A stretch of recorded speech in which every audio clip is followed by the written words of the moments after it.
It is a staggering thought that a single Arab navigator might have inadvertently helped Europe dominate the world for centuries.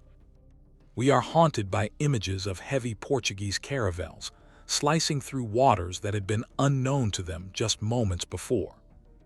Old, crinkled maps drawn by European hands suddenly began to show coastlines that previously existed only in the minds of Eastern sailors. The ocean itself, once a barrier of mystery and terror for the West, suddenly became an open highway for trade and conquest. But we must pause and ask the central, uncomfortable question that has lingered in the margins of history books for 500 years.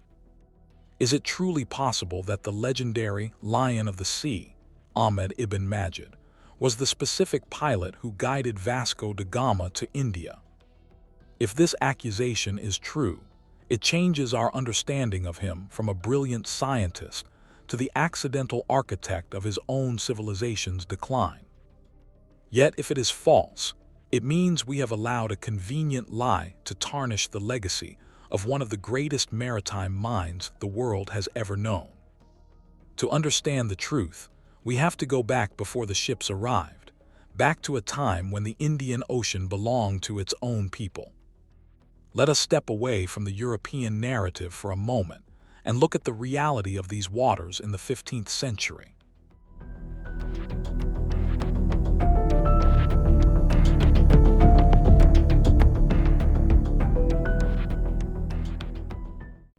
Before the Portuguese arrived with their cannons, the Indian Ocean was already a thriving, complex web of international connections and exchange.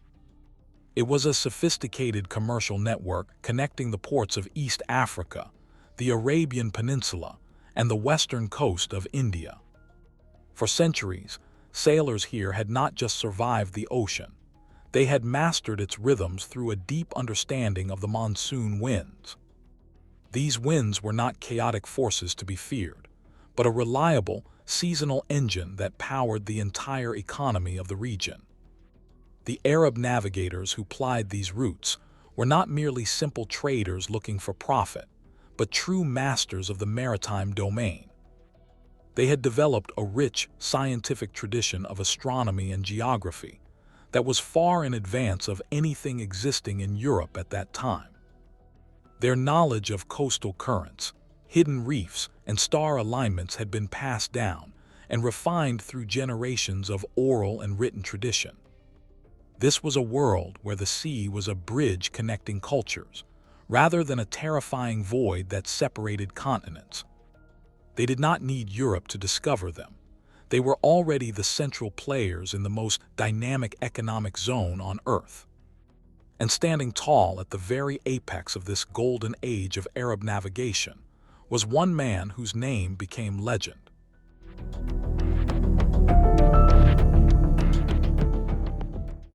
Ahmad ibn Majid was not just a sailor.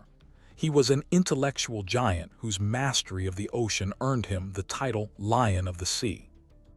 He was born into a family of navigators in Julfar, in what is now Ras Al Khaimah, and the sea was in his blood from birth. His contributions went far beyond practical sailing. He was a prolific writer who documented his vast knowledge in dozens of detailed books and poems. His most famous work, the Book of Useful Information on the Principles and Rules of Navigation, remains a masterpiece of maritime science today. He refined crucial navigational tools like the camel and the astrolabe, using them to calculate latitude with remarkable precision using the stars. He did not just know the routes. He understood the underlying science of the winds, the tides, and the movements of celestial bodies. His reputation was so immense that sailors across the entire region trusted his manuals with their lives whenever they set sail. We must establish this firmly. Ibn Majid was the ultimate expert, the man who knew the secrets of the Indian Ocean better than anyone alive. There is no doubt he possessed the exact knowledge that any European explorer would have desperately needed to cross that ocean. But possessing the knowledge is one thing. Willingly handing it over to a potentially hostile foreign power is something else entirely.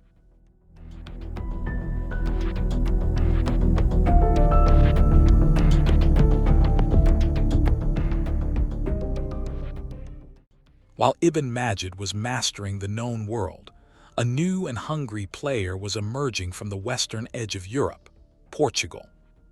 Driven by a potent mix of religious fervor and a desperate desire for the wealth of the spice trade, they looked southward. Vasco da Gama's expedition was not a polite diplomatic mission. It was a high-stakes gamble filled with ambition and the threat of violence. The journey around the Cape of Good Hope had already pushed his crew and his ships to their absolute physical and mental breaking points. When they finally rounded the continent and entered the Indian Ocean, they were entering a world they completely did not understand.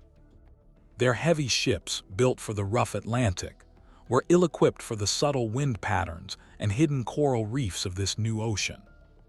They were strangers in a very dangerous land, desperately needing a key to unlock the final door to the riches of India. Without local knowledge, their grand crusade was in real danger of ending in disaster, starvation, or shipwreck on an unknown coast. The tension on board must have been unbearable, as they realized their European maps were now useless pieces of paper. And it is at this precise moment of maximum desperation that history records a fateful, mysterious encounter on the coast of East Africa.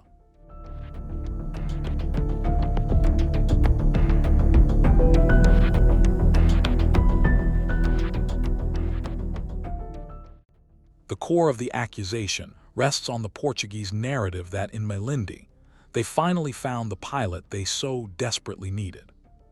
Contemporary Portuguese chroniclers recorded that a highly skilled Moorish or Arab pilot agreed to guide da Gama across the open ocean to Calicut. This pilot was described as a man of immense knowledge, who showed the Europeans maps and instruments that rivaled their own.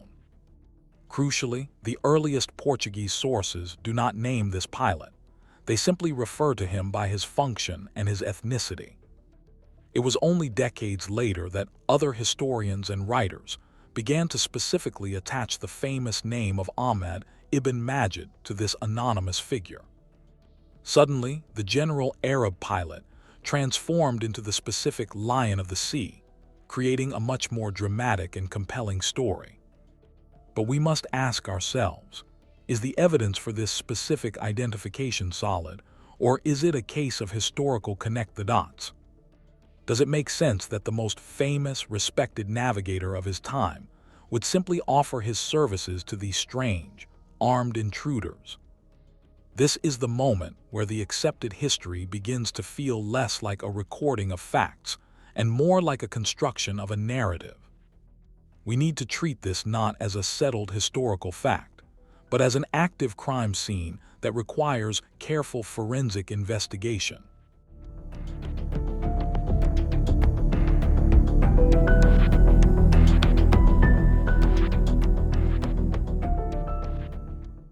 When we begin to rigorously scrutinize the timeline and the geography, cracks immediately start to appear in the traditional story. Some modern scholars argue that Ahmad ibn Majid would have been quite old by the time Vasco da Gama arrived in 1498. Furthermore, detailed analysis of his own writings suggests he may not have even been in the region of Malindi during that specific year. The journal of da Gama's own voyage, the most direct source we have, never mentions Ibn Majid by name. It seems highly improbable that they would fail to record the name of such a world-renowned figure if he was indeed on their ship. Perhaps even more telling is the complete silence found in contemporary Arab sources regarding this supposed betrayal. If the great Lion of the Sea had guided the enemy to India, surely Arab historians of the time would have recorded it with outrage. The absence of immediate condemnation from his own people suggests that the story was not current during his lifetime. We are left with a profound discrepancy between the later European claims and the immediate silence of the actual historical record. So, if the evidence is so thin, why did this specific story become the dominant version of history for so long?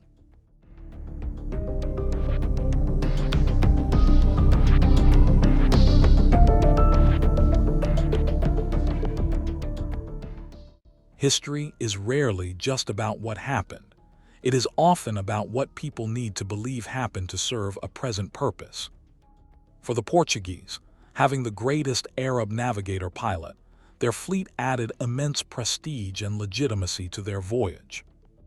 It framed their success not just as a stumble into luck, but as a destined transference of maritime power from east to west.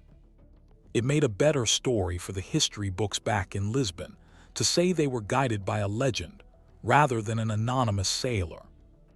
On the other side, centuries later, as Arab power in the Indian Ocean declined, a narrative of internal betrayal may have become convenient. By blaming a single individual for letting the Europeans in, it simplifies a very complex geopolitical collapse into a digestible story. Finding a scapegoat is often easier for a society than facing the multifaceted reasons for a civilizational shift. The legend of Ibn Majid the traitor may have been a necessary fiction for both the victors and the defeated at different times. We must be wary of historical narratives that seem just a little too perfect, too poetic, or too politically useful. If political motive drove the creation of the legend, we must ask who else might have actually been on that ship.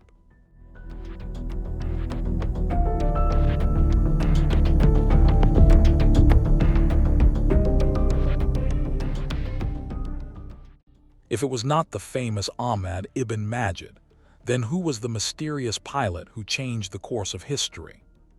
The most plausible alternative is that da Gama hired a skilled but anonymous Gujarati pilot from the west coast of India. Indian sailors were just as knowledgeable about the monsoon routes to Calicut as their Arab counterparts were. Another possibility is that the Portuguese managed to steal or purchase charts and simply followed the established monsoon patterns themselves. The route from East Africa to India during the peak monsoon season was a well-traveled maritime highway, not a secret path. Perhaps the pilot's role was exaggerated entirely by European writers to make their eventual conquest seem more dramatic. We may never know the true name of the person who stood next to da Gama as the coast of India appeared on the horizon. History is full of these ghosts, the anonymous figures who perform pivotal acts and then vanish completely into oblivion. Replacing a specific legend with an anonymous reality is less satisfying, but it is likely closer to the truth. But regardless of who the pilot really was, the damage done to Ahmad ibn Majid's reputation by this story has been profound.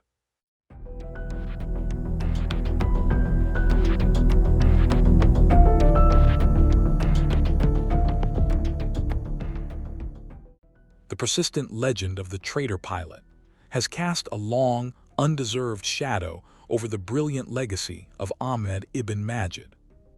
For centuries, in some parts of the Arab world, his name became synonymous with the catastrophic arrival of European imperialism.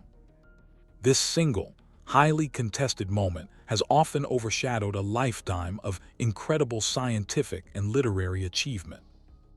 It is a tragedy when a complex human life is reduced to a single, polarized historical soundbite of hero or villain. Fortunately, in recent decades, modern historians and scholars have worked hard to rehabilitate his image based on facts.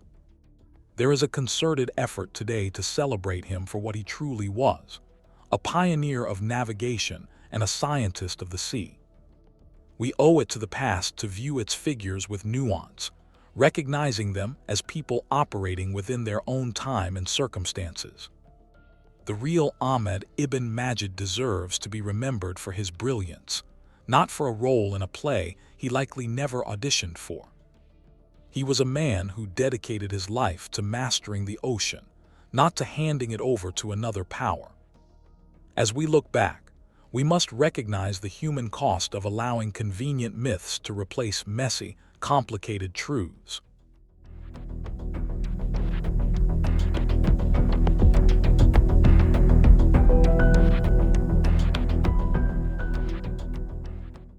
We may never possess 100% definitive proof of who guided Vasco da Gama on that fateful final leg of his journey.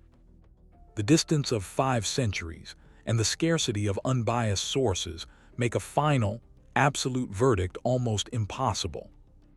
But the investigation itself forces us to confront a deeper, more unsettling truth about how history is constructed.